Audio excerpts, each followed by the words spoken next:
plage, il y a beaucoup de garçons. Voilà, ils nous agressent. Voilà, avec il y a le regard, les paroles. Ils restent assis et dès que tu vas nager, ils rappliquent tous autour de toi et te collent. Voilà. On dirait que c'est pas bon. Voilà, ici au moins c'est plus tranquille. Bon, il n'y a personne qui s'approche. Genre ça va, on se sent plus en sécurité. En plus, on se connaît, alors il n'y a pas de problème ici. Du coup, les filles se chauffent au soleil comme elles l'entendent.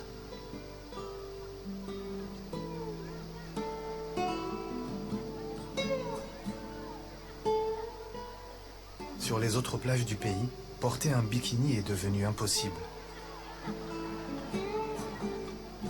Non, ça ne nous gêne pas de voir des personnes en maillot ou en deux pièces. Enfin, chacun fait ce qu'il veut. Voilà. Moi, ça ne me gêne pas de voir des gens, moi, je pratique mon islam et je ne me mets pas en maillot. Et les autres, chacun est libre De vivre à sa manière. Chacun est libre de vivre à sa manière. Voilà. À quelques kilomètres, c'est un autre monde.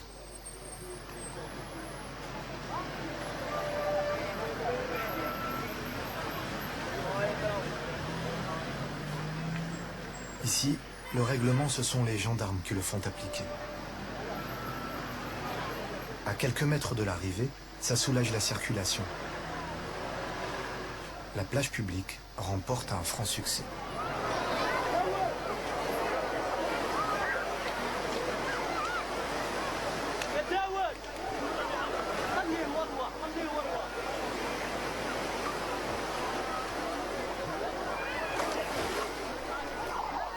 C'est comme ça tout l'été. Les foules sont même plus nombreuses chaque année. Il n'y a pas assez de plages surveillées et relativement propres dans le pays, alors on se tasse aux mêmes adresses.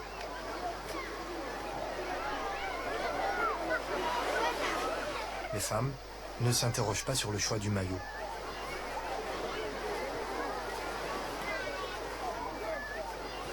Sur le sable, Amine tient une concession de parasol. Les premiers rangs sont réservés aux familles. C'est l'heure du couscous.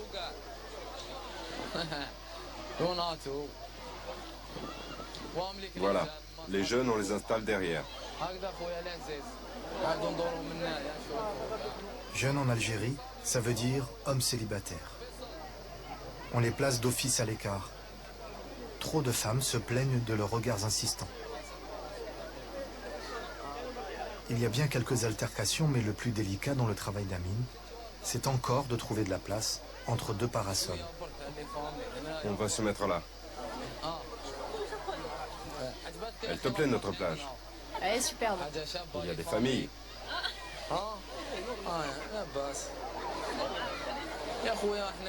Les Algériens, c'est pas des gens faciles. Il y en a qui sont plus souples, qui comprennent. Ici, il y en a qui font les fortes têtes. Mais bon, nous, on essaie d'être bien avec tout le monde.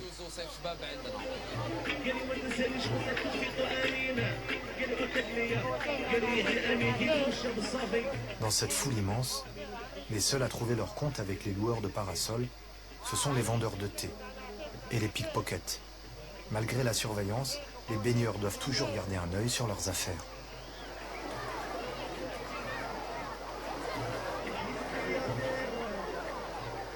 C'est sûr, ici, on doit rêver à un peu plus de calme.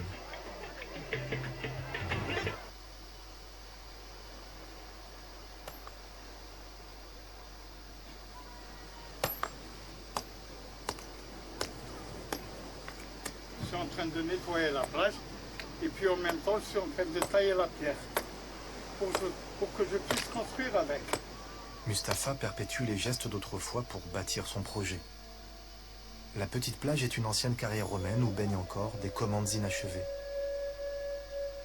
Il a hérité de ce bout de terrain pour le transformer en petite étape touristique. Un rêve longuement mûri en traversant les mers du monde. J'ai fait mes études dans une académie navale.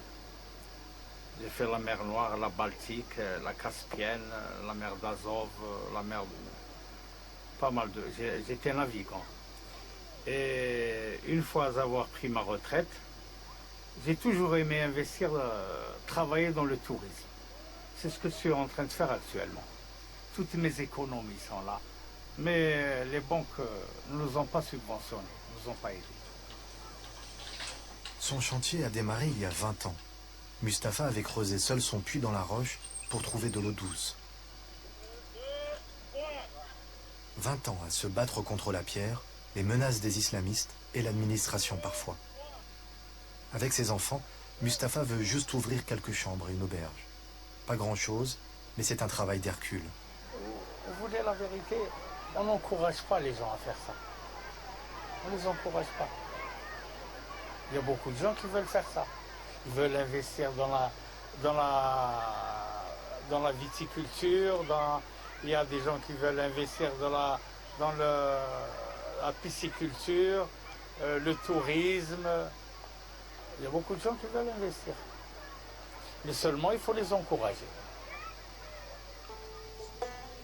Pas de tourisme, pas de camping, pas de sécurité sur le littoral algérien.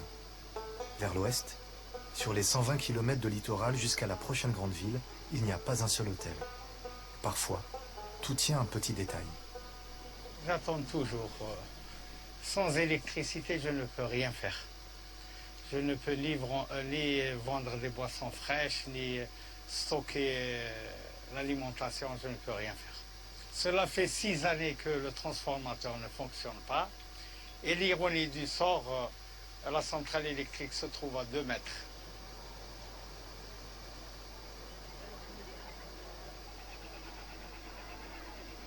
Il y a une éternité, Mustapha a reçu l'électricité pendant une semaine. Depuis, il attend le dépannage de la ligne. Votre correspondant ne répond pas. Veuillez réessayer. Pour faire tourner la boutique, il loue le parking et le barbecue.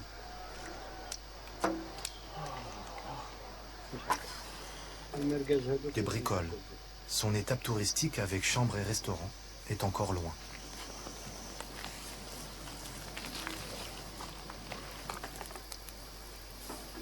Ils ne m'ont pas encore programmé. Je vous souhaite une bonne journée. Au revoir. On va attendre la semaine prochaine.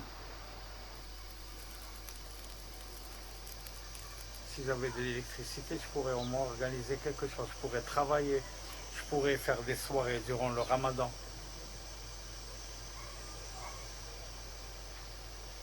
Mais à la merci de...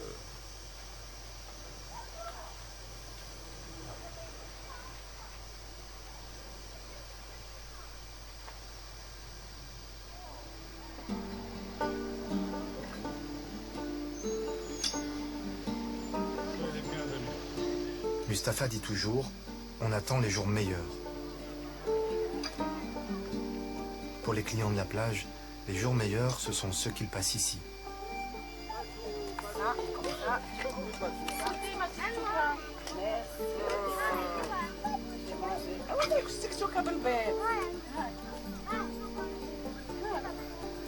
C'est des tartelettes à la tiktouk. Et ça, c'est la tiktouk. C'est elle qui a préparé ça. Les salades, les grillades et un autre incontournable de l'été, le feu de forêt.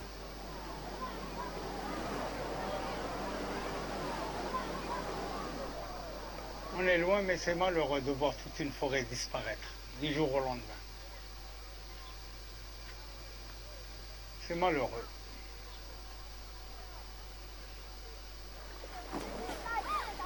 Dans l'odeur des pins brûlés, la petite plage reste un îlot de fraîcheur.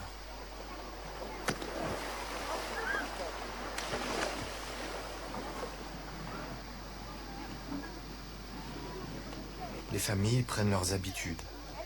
On les retrouve à la même place sur le rocher. La plage a ses personnages, ses visages familiers. Et tout devient léger. Bilal, viens. Viens. Bon, ben reste.